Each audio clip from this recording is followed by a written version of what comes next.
ये कहानी है हापुड़ में रहने वाले एक गरीब परिवार की, बबलू, संतोष और उनकी 4 बेटियों की। बबलू रिक्शा चलाकर अपने परिवार को पालता था, लेकिन दिन भर रिक्शा चलाने के बाद भी जैसे तैसे गुजारा हो पाता था। वह और उसका परिवार खुश रहते, लेकिन कुछ लोग बबलू और संतोष को बेटा ना होने की कमी का एहसास दिलाते थे। काश कमला बहन, तुम्हें भगवान ने 2 बेटियों की जगह 2 बेटे दिए होते, जो तुम्हारे घर का सहारा बनते और तुम्हारी बेटियों का बोझ भी कम होता। परंतु अब हम क्या कह सकते हैं, भगवान ने भी टोकरी भरकर तुम्हें बेटियां दी। मुझे तो भाई साहब और तुम्हारे ऊपर दया आती है। नैना कमला की सारी बातें सुन लेती है और वहां से अपने कमरे में चली जाती है। कमरे में 3 बहनें बैठी हुई आपस में बातें कर रही होती हैं।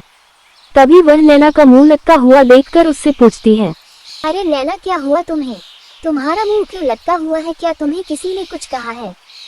कुछ नहीं दीदी, लेकिन एक बात बताइए, क्या ये सच है हम अपने माँ बाप पर बोझ हैं? जो लोग कहते हैं, क्या वह सच है? गीता, बबीता और सुनैना तीनों बहनें नैना की बात सुनकर परेशान हो जाती हैं। वह रात भर ये सोचती रहती है कि हम लोग ऐसा क्या करें लोगों का मुंह भी चुप हो जाए और अपने माँ बाप का सहारा बन सके, जो उनके बेटे ना होने की कमी को पूरा कर सके। अगले दिन बबलू की तबीयत खराब होने की वजह से बबलू काम पर नहीं जा पाता। वह अपने घर रुककर आराम करता है। सुनैना और गीता मिलकर आलू की बिरयानी बना रही होती है। तभी बबलू खुशबू सुनकर कहता है, वाह वाह, क्या खुशबू है बेटा, क्या बना रही हो? बाबा, हम आपके लिए आलू की स्वादिष्ट बिरयानी बना रहे हैं। अरे वाह, आलू बिरयानी और हमारे घर में। मुझे एक बात याद आ गई कि एक दिन में एक सवारी को पास के गांव में छोड़ने जा रहा था, और हैरानी की बात तो यह है कि वह वहां सिर्फ आलू की बिरयानी खाने जा रहा था। हमारे गांव में तो यहाँ आलू बिरयानी मिलती नहीं है। सुनैना बाबा की बात सुनकर गीता से कहती है, गीता, मिल गया आइडिया, क्यों ना हम आलू बिरयानी का ठेला लगाएं?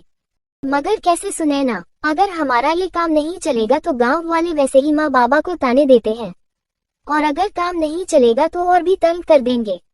हम गांव वालों के डर से जीना थोड़ी छोड़ देंगे। हम लोग वह करेंगे जो हमारा दिल करेगा, और वैसे भी हम कोई गलत काम थोड़ी करेंगे। बस अब हमें माँ बाबा से मौका मिलते ही बात करनी होगी।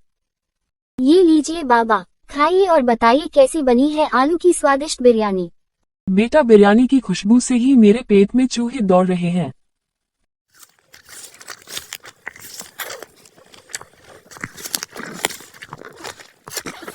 वाह, क्या बात है बेटा, ये तो बहुत स्वादिष्ट है। क्या सच में बाबा, आपको बहुत अच्छी लगी? हाँ मेरी प्यारी बेटी। बाबा, हम बहनें आपसे और माँ से बहुत प्यार करते हैं, और जब आप दोनों को लोग बेटियों के नाम पर ताने देते हैं तो हमें बहुत दुख होता है। इसलिए हम लोग कुछ व्यापार करने की सोच रहे थे, हम अपने माँ बाप का सर फकर से ऊंचा कर सकें, लेकिन समझ नहीं आ रहा था कि हम ऐसा क्या काम करें। तभी हमने आपकी आलू बिरयानी की दीवानगी की कहानी सुनी, तो मेरे मन में विचार आया कि हम आलू बिरयानी का एक छोटा सा स्टॉल लगाएंगे। बेटा, तुम ऐसा कभी मत सोचना कि तुम सब हमारे लिए बोझ हो। और लोगों का तो काम होता है बातें बनाना। तुम सब लोगों की परवाह मत करो, मैं और तुम्हारे बाबा हैं लोगों को जवाब देने के लिए। हम जानते हैं कि हमारे माँ बाबा दुनिया के सबसे अच्छे माँ बाप हैं, और वो अपनी बेटियों को समझेंगे और उनका साथ देंगे। ठीक है बेटा, जैसा तुम लोग चाहती हो वैसा ही होगा। हम तुम्हारे साथ हैं। अगले दिन सुनैना और गीता, बबीता अपना बिरयानी का स्टॉल लगाती हैं। आलू बिरयानी की खुशबू फैलने लगती है और लोग बिरयानी की खुशबू से खींचे चले आते हैं। वाह, क्या खुशबू आ रही है, क्या बेच रही हो बेटी? देखते ही देखते पहले दिन में पूरी बिरयानी बिक जाती है और तीनों बहनें खुशी खुशी घर वापस लौटती हैं। वह अपने पहले दिन की मेहनत के कमाए पैसे अपने माँ बाप को लाकर देती हैं। वो रोजाना अपना स्टॉल लगाती और खुश रहती। उनके हालात पहले से ज्यादा बेहतर हो गए। बबलू भी अपनी बेटियों की मदद करता। अरे बेटा, मुझे अपनी आलू की बिरयानी नहीं खिलाओगी? जी बिल्कुल, ये तो बहुत स्वादिष्ट है। सच में तुम्हारे हाथों में तो जादू है। मुझे माफ करना संतोष बहन, मैं बहुत गलत सोचती थी कि बेटियां बोझ होती है। मेरी कोई बेटी नहीं है ना, इसलिए मुझे बेटी का एहसास ही नहीं था। लेकिन मुझे अब समझ आ गया है कि बेटी तो माँ सरस्वती का रूप होती है। आप तो बहुत भाग्यशाली हैं, भगवान ने आपको 4 बेटियां दी।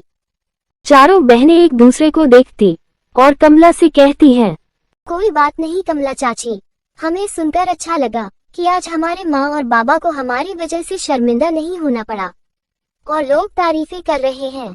बेटी और बेटा तो मन का भेद है। आज हमारा काम पूरा हुआ। हम सिर्फ लोगों की ये सोच बदलना चाहती थी कि बेटियां बोझ नहीं होती, बेटियां भी बेटों की तरह होती हैं। तो आपस में भेद कैसा? चारों बहनों ने आलू बिरयानी की वजह से न सिर्फ अपनी गरीबी से निजात पाए, बल्कि गांव की सबसे मशहूर आलू बिरयानी की दुकान का मालिक अपने माँ बाप को बना दिया। और उनकी मेहनत और कभी हार न मानने की भावना ने उन्हें जीवन में सफल बना दिया। ये कहानी समाज में व्याप्त उस सोच को चुनौती देती है जहां बेटा और बेटी में फर्क किया जाता है। सही परवरिश और सोच से बेटियां भी वो सब कुछ कर सकती हैं जो समाज उनसे उम्मीद नहीं करता।